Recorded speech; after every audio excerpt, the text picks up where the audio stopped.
Hello दोस्तों, कैसे हो आप लोग। स्वागत है आपका आपके चैनल प्रदीप सिड्डा में। दोस्तों, आज हम लोग यहाँ पर देखने वाले हैं डीएलएड प्रथम सेमेस्टर का शिक्षा अधिगम के सिद्धांत।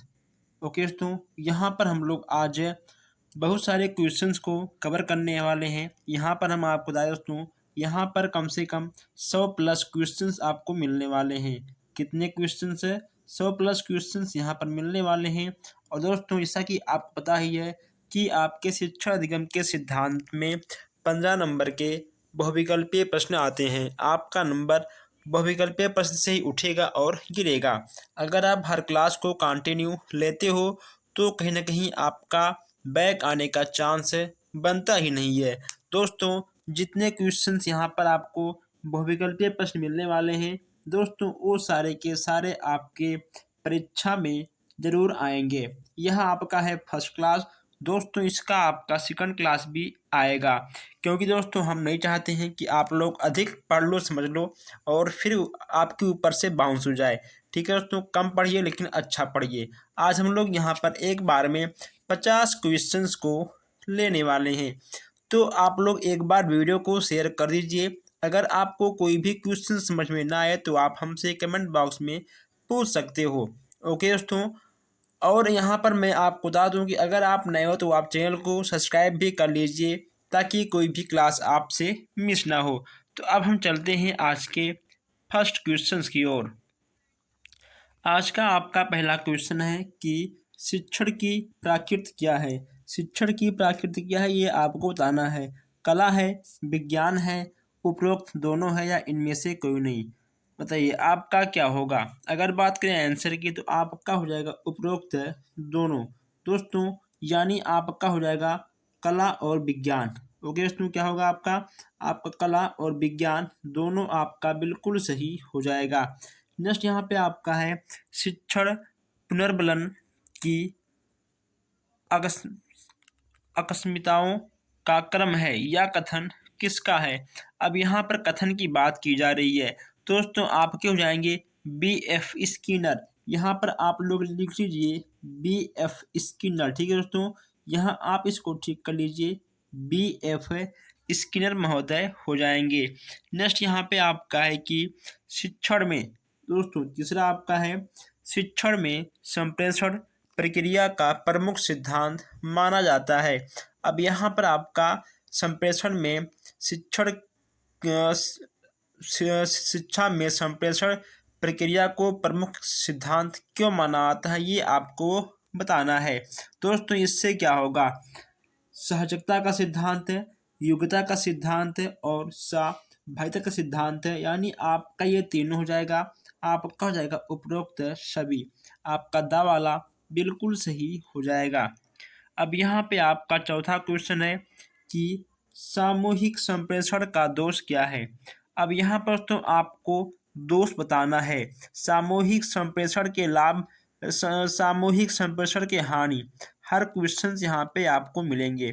अब यहाँ पर तो आपका लिखा गया है कि बालकों के अरुचियों की अवहेलना करना, विज्ञान या फिर शिक्षक और छात्र को बांध कर रखना, इनमें से क्या होगा। दोस्तों, मैं आपको बता दूं कि इसमें आपका कोई भी नहीं होगा।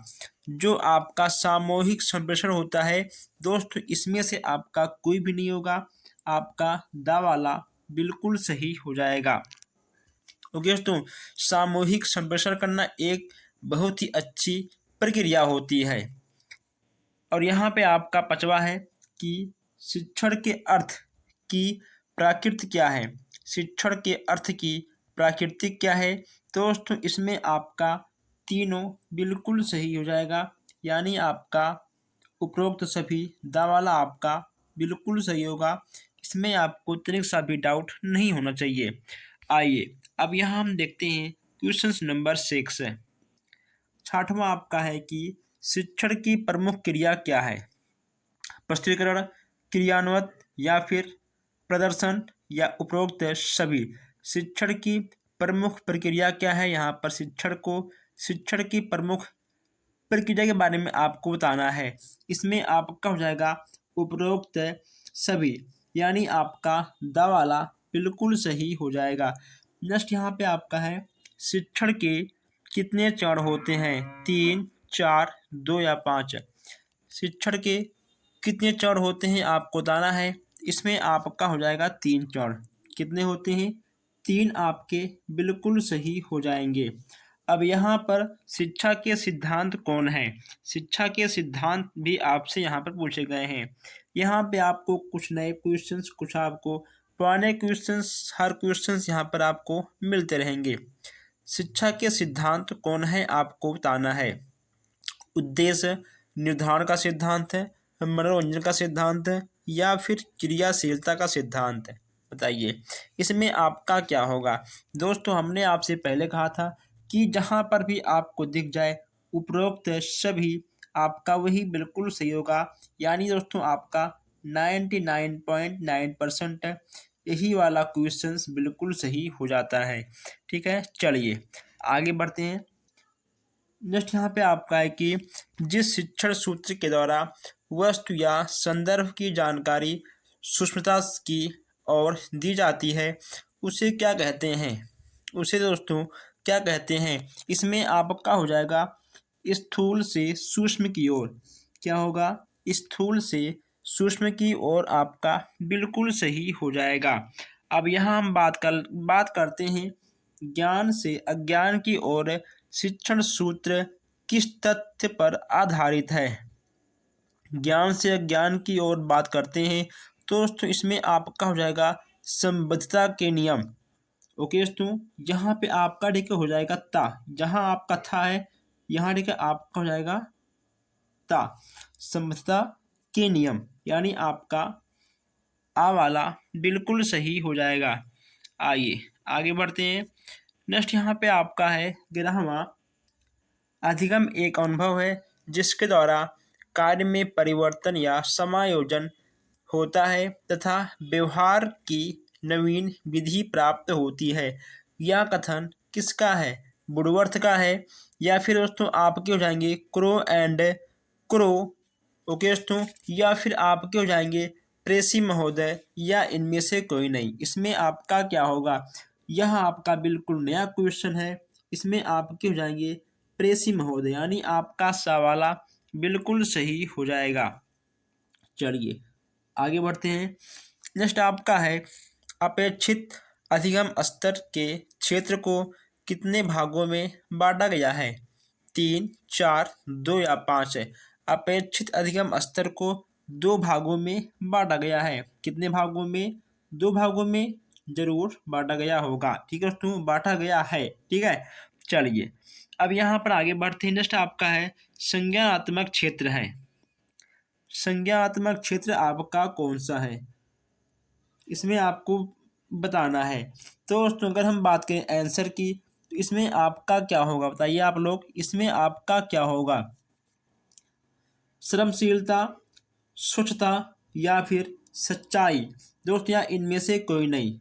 इसमें आपका क्या होगा दोस्तों, संज्ञानात्मक क्षेत्र की बात यहाँ पर की जा रही है तो इनमें से आपका कोई भी नहीं होगा। ठीक है दोस्तों, सच्चाई, श्रमशीलता, ये सब आपके संज्ञानात्मक क्षेत्र में नहीं आएंगे। ठीक है, संज्ञा नेतृत्व क्षेत्र है। इसमें दोस्तों आपका क्या होगा, इसमें आपका हो जाएगा उपरोक्त सभी, यानी आपका दा वाला बिल्कुल सही हो जाएगा। दोस्तों ऐसे क्वेश्चंस आपको नोट करते हुए आगे बढ़ना चाहिए क्योंकि ये सारे क्वेश्चंस आपके ठीक है नए हैं, ये सारे क्वेश्चंस आपके नए हैं और हर जगह आपको ये क्वेश्चन देखने को नहीं मिलेगा। फिर आप बाद में कहोगे कि क्वेश्चंस आउट ऑफ कोर्स आया था। ठीक ऐसा कुछ नहीं है, आपको इन सारे क्वेश्चंस को नोट करना चाहिए तभी आपको आगे बढ़ना होगा। ठीक है, चलिए 15वां आपका है सीखने के नियमों का शैक्षिक महत्व बताइए। सीखने के नियम का शैक्षिक महत्व क्या है, उद्देश्यों की स्पष्टता, उपरोक्त ज्ञान एवं क्रिया चयन, या उपरोक्त दोनों। दोस्तों इसमें आपका आ और बा दोनों होगा, यानी आपका कुल मिलाकर होगा उपरोक्त दोनों। ठीक है, सवाला आपका बिल्कुल सही हो जाएगा। चलिए आगे बढ़ते हैं। नेक्स्ट आपका यहाँ पर है अधिगम का गुण कौन सा है। अधिगम का गुण कौन सा है, सीखना एक प्रक्रिया है, सही प्रतिचारों का चुनाव या फिर लक्ष्य की प्राप्ति। क्या होगा दोस्तों, इसमें आपका हो जाएगा उपरोक्त सभी। ठीक है, आपका दा वाला बिल्कुल सही हो जाएगा। नेक्स्ट यहाँ पे आपका है सीखना व्यवहार में उत्तरोत्तर सामंजस्य की एक प्रक्रिया है। यह कथन किसका है? दोस्तों अगर कथन की बात करें, इसमें आपके हो जाएंगे स्किनर महोदय। कौन होंगे? स्किनर महोदय आपके बिल्कुल सही हो जाएंगे। अब दोस्तों यहाँ हम थोड़ा फास्ट चलेंगे ताकि अधिक से अधिक क्वेश्चंस यहाँ पर आप लोग टेस्ट कर सको। ठीक है, चलिए। इंद्रियां ज्ञान के माध्यम से शैक्षणिक सहायता सामग्री को कितने भागों में बांटा जा सकता है? इसमें आपका हो जाएगा 3 भागों में। कितने भागों में? 3 भागों में बांटा जा सकता है। और यहाँ पे आपका 19वां क्वेश्चन है, सबसे नया क्वेश्चन है, सहायक सामग्री के द्वारा बालक का मानसिक विकास होता है या फिर बौद्धिक विकास या भाषा विकास या उपरोक्त सभी? बताइए इसमें आपका क्या होगा। सहायक सामग्री की बात करें तो दोस्तों भाषा विकास से कोई मतलब ही नहीं है। ओके दोस्तों, बौद्धिक विकास से कोई मतलब ही नहीं है। आपका हो जाएगा सीधा मानसिक विकास। ओके दोस्तों, मानसिक विकास में ही आपका बौद्धिक विकास शामिल हो जाएगा और मानसिक विकास होगा तो बच्चे का भाषा विकास भी हो जाएगा। गणित किट का उपकरण है। अब यहाँ पे आपको बताना है कि दोस्तों गणित किट का उपकरण क्या है। दोस्तों इसमें आपका सा वाला बिल्कुल सही हो जाएगा। दोस्तों यहाँ हम लोग 20 क्वेश्चंस कर चुके हैं। अगर आपने अभी तक वीडियो को शेयर नहीं किया तो शेयर कर दीजिए और आप लोग चैनल को जरूर सब्सक्राइब करिए ताकि कोई भी क्लास आपसे मिस ना हो। चलिए नेक्स्ट यहाँ पे आपका है शिक्षण की गति आधारित होनी चाहिए। जो शिक्षण की गति है वह दोस्तों किस पे आधारित होनी चाहिए? इसमें आपको बताना है छात्रों की सीखने की गति पर या परीक्षा तिथियों पर, क्लास पर या अध्यापक के कार्य पर। दोस्तों यहाँ पर सबसे बड़ी बात यह है कि क्लास पर तो नहीं होगा। ठीक है, उसमें ना आपका बा होगा ना आपका दा होगा। ठीक, कुल मिलाकर आपका होगा आ, यानी छात्रों के सीखने की गति पर। अगर मान लो छात्र धीमी गति से सीख रहा है तो टीचर का फर्ज है कि उस छात्र को धीमी गति से ही सिखाते हुए आगे बढ़े। ठीक है, चलिए नेक्स्ट यहाँ पे आपका है शिक्षण को सीखने के संगठन के रूप में सर्वोत्तम प्रकार के परिभाषित किया जा सकता है। या परिभाषा किसका है? परिभाषा से भी क्वेश्चंस आपके एग्जाम में आ जाते हैं। इसमें आपके हो जाएंगे रायबर्न। ओके दोस्तों, रायबर्न जी आपके बिल्कुल सही हो जाएंगे। चलिए नेक्स्ट यहाँ पे आपका है कक्षा शिक्षण तब अच्छा होता है जब कक्षा के सभी छात्र शांत बैठते हैं या प्रश्न पूछते हैं दोस्तों या गणवेश करते हैं या इनमें से कोई नहीं। मैं आपको बता दूं कि इसका सबसे अच्छा क्वेश्चन क्या होगा। प्रश्न प्रश्न पूछते हैं। अगर दोस्तों मान लो आप अपने क्लास में शिक्षण कर रहे हो, अगर बच्चे कुछ भी ना फीडबैक दें तो आपका पढ़ने और पढ़ाने का मन नहीं कहेगा। ठीक है, इसमें आपका बा वाला बिल्कुल सही हो जाएगा। यहाँ पे आपका 24 है कि दैनिक प्रयोग में आने वाली सहायक सामग्री कौन सी है। अब यहाँ पर आपको बताना है कि दैनिक प्रयोग में आने वाले सहायक सामग्री आपके कौन कौन से हैं। अब यहाँ पे दोस्तों आपका क्या होगा, चार्ट होगा या आपका पोस्टर, कहानियाँ या उपरोक्त सभी। इसमें आपका क्या होगा, तो अगर हम बात करें दैनिक प्रयोग की तो चार्ट, पोस्टर और कहानियाँ ये दैनिक प्रयोग में आती हैं, यानी आपका दा वाला बिल्कुल सही हो जाएगा। ठीक है, आपका हो जाएगा उपरोक्त सभी। नेक्स्ट यहाँ पे आपका है NCERT द्वारा यूनिसेफ के सहयोग से विज्ञान किट कब तैयार की गई है। कभी कभी आपसे सन से भी क्वेश्चंस आ जाते हैं, तो आपका क्या होगा 1970, 71, 72 या 75 क्या होगा। अगर बात करें आंसर की तो आपका हो जाएगा 1970। ठीक है दोस्तों, चलिए आगे बढ़ते हैं। नेक्स्ट यहाँ पे आपका है कि विज्ञान किट का उपकरण है। अब यहाँ पर विज्ञान किट की बात करते हैं तो विज्ञान किट में आपका रबड़ का गेंद भी आएगा। ओके दोस्तों, एल्युमिनियम की कटोरी भी आएगी, आपकी आएगी थर्मामीटर, यानी आपका हो जाएगा उपरोक्त सभी। ठीक है, द वाला आपका बिल्कुल सही हो जाएगा। नेक्स्ट यहाँ पे आपका है जो 27, प्राथमिक स्तर पर दबे सीमित। दोस्तों, सीमिति ने किन विषयों में अपेक्षित अधिगम स्तर का निर्धारण किया है? इसमें आपका क्या होगा? भाषा अध्ययन में, गणित अधिगम अध्ययन में, या फिर पर्यावरण अध्ययन में क्या होगा? इसमें आपका हो जाएगा उपरोक्त सभी। ठीक है दोस्तों, यानी आपका तीनों में क्या है? आपका दा वाला बिल्कुल सही हो जाएगा। आप हर क्वेश्चंस को देखते हुए समझते हुए आगे बढ़िए। ठीक है, कोई भी क्वेश्चंस मिस ना हो। नेक्स्ट यहाँ पे आपका है गामक अधिगम है। गामक अधिगम कौन सा होता है? बैठना, चलना, सिर उठाना, या उपरोक्त सभी। इसमें आपका क्या होगा? दोस्तों, गामक अधिगम की बात की जा रही है तो बैठना, चलना, सिर उठाना, ये आपके तीनों आएंगे गामक अधिगम में, यानी आपका दा वाला बिल्कुल सही हो जाएगा। ठीक है, चलिए, उद्दीपन परिवर्तन कौशल के घटक कौन सा है? अब यहाँ पर आपको बताना है कि उद्दीपन परिवर्तन कौशल के घटक कौन कौन से हैं। विराम है, या फिर सदृश क्रम परिवर्तन, या दोनों, या इनमें से कोई नहीं। इसमें आपका हो जाएगा दोनों। ठीक है, दोनों आपके बिल्कुल सही हो जाएंगे। चलिए दोस्तों, नेक्स्ट यहाँ पे आपका है सूक्ष्म शिक्षण का आधारभूत सिद्धांत है। अब यहाँ पर सूक्ष्म शिक्षण के आधारभूत सिद्धांत से भी क्वेश्चंस आपके आते हैं। मिक्स क्वेश्चंस आपको एग्जाम में देखने को मिल जाएंगे। इसमें आपका हो जाएगा दोनों। ओके दोस्तों, सूक्ष्म शिक्षण वास्तविक शिक्षण है, कौशल का वांछित भाषा, आपके दोनों हो जाएंगे। क्योंकि दोस्तों जब आपके 15 क्वेश्चंस आते हैं आपके एग्जाम में तो जाहिर सी बात है कि मिक्स क्वेश्चंस आपको जरूर देखने को मिल जाएगा। चलिए दोस्तों, आप लोग क्वेश्चंस के नंबरिंग पर मत जाइएगा।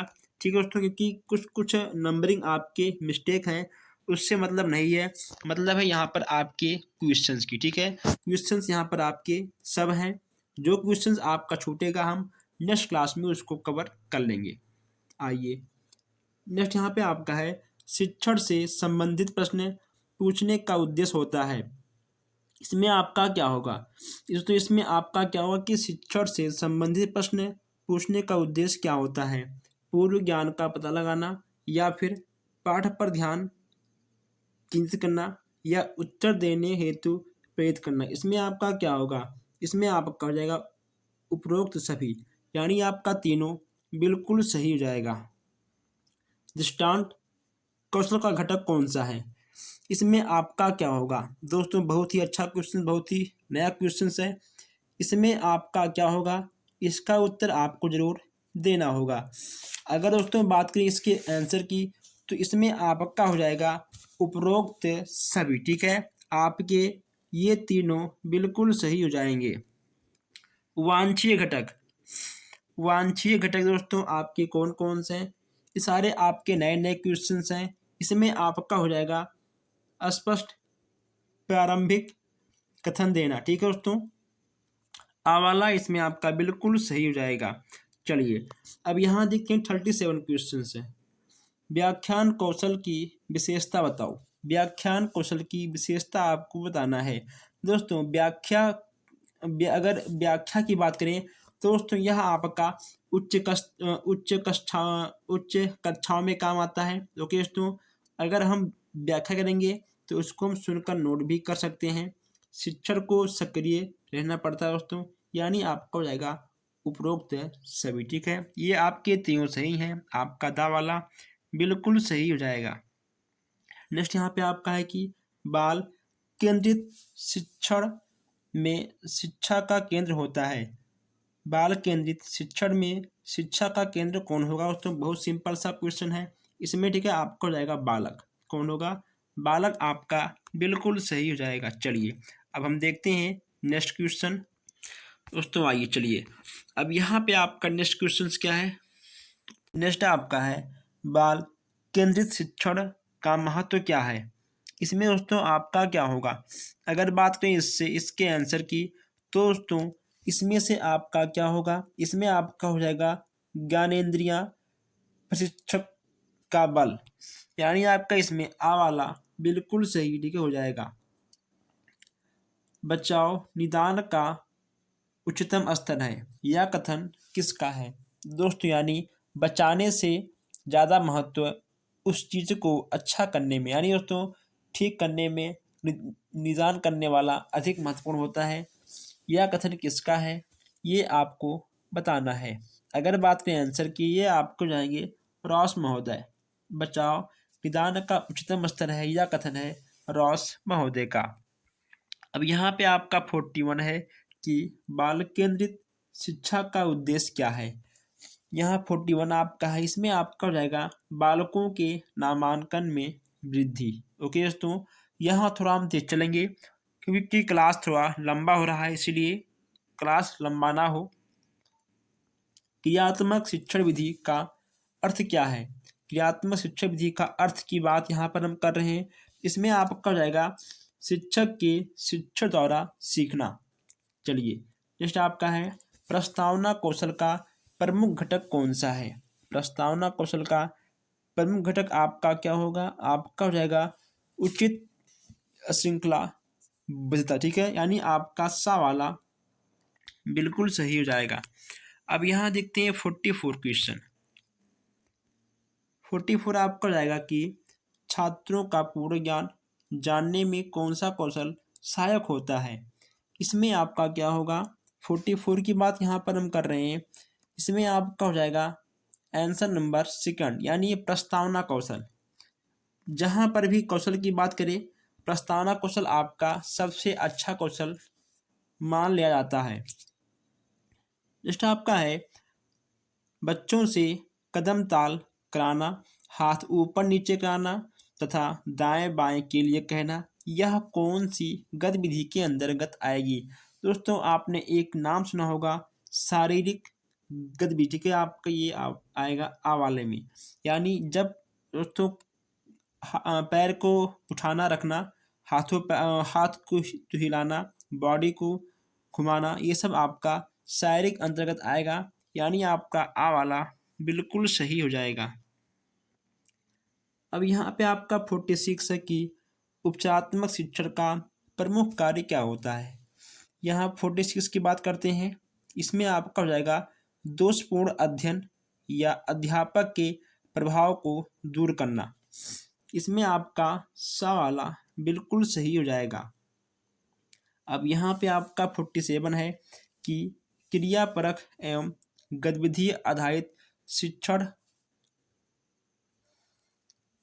आगम का प्रवर्तक माना जाता है। इसमें आपका क्या होगा?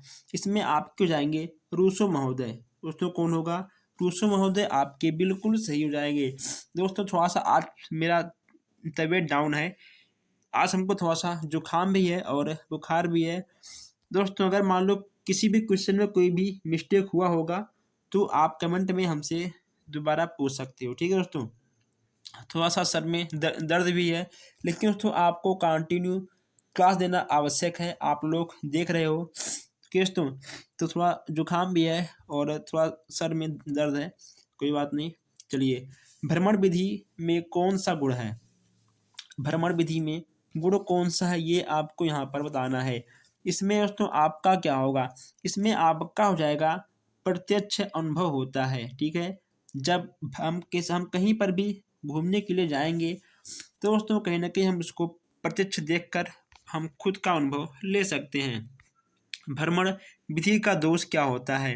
अब यहाँ पर आपको भ्रमण विधि के दोष के बारे में बताना है। दोस्तों यह विधि आपका बहुत ही खर्चीला होता है। ठीक है, यानी आपका दा वाला बिल्कुल सही हो जाएगा। नेक्स्ट आपका यहाँ पर है कि एक मिनट दोस्तों, नेक्स्ट यहाँ पे आपका है खेल प्रविधि के जन्मदाता कौन है। इसमें आपका क्या होगा? दोस्तों इसमें आपका क्या होगा? तो इसमें आपके हो जाएंगे श्री कॉल्डवेक कुक। ठीक है दोस्तों, यानी आपका दा वाला बिल्कुल सही हो जाएगा। दोस्तों आज हम लोगों ने यहाँ पर 50 क्वेश्चंस किए हैं। दोस्तों 50 में से जो क्वेश्चंस आपके छूटे होंगे हम उस क्वेश्चंस को नेक्स्ट क्लास में ऐड कर लेंगे।